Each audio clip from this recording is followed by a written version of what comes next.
በፈለጉት ሰዓት እንደፈለጉ ሆነው መቀመጥ አይችሉም።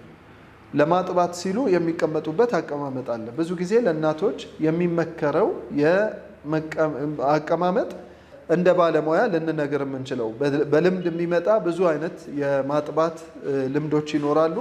የመጀመሪያው አቀማመጥ እናትየው የተወሰነ ደገፍ ብላ ከ90 ዲግሪ ትንሽ መለስ ትላለች ማለት ነው። እንዲህ አይነት አቀማመጥ ሳይሆን ወደዚህ መለስ እንድትል ያደርጋታል። ይሄ እንደዚህ ይሆናል ማለት ነው።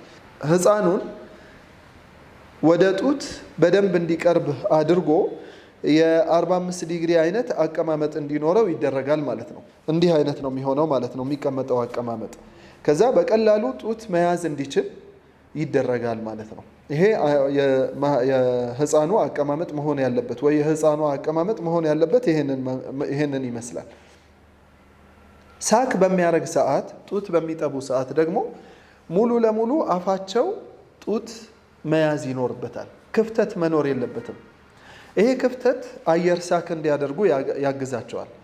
በመሃል አየር እንዲስቡ ያደርጋቸውና ከጡቱ ጋር አብሮ ምን ይገባል? ከጡት ወተቱ ጋር አብሮ አየር ይገባል ማለት ነው። ያ በሚገባ ሰዓት ለቁርጠት ይዳርጋቸዋል። ስለዚህ አንዱ ቻሌንጅ የሚሆነው ቁርጠት ነው።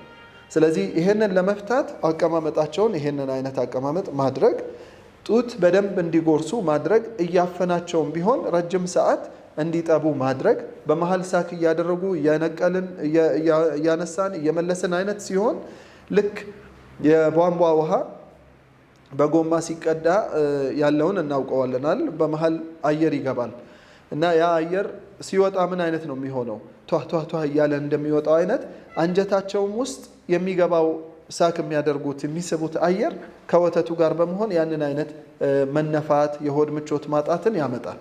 ያንን ለመከላከል በደንብ ጡትን አፋቸውን ሙልት አድርጎ ማስያዝ ያስፈልጋል።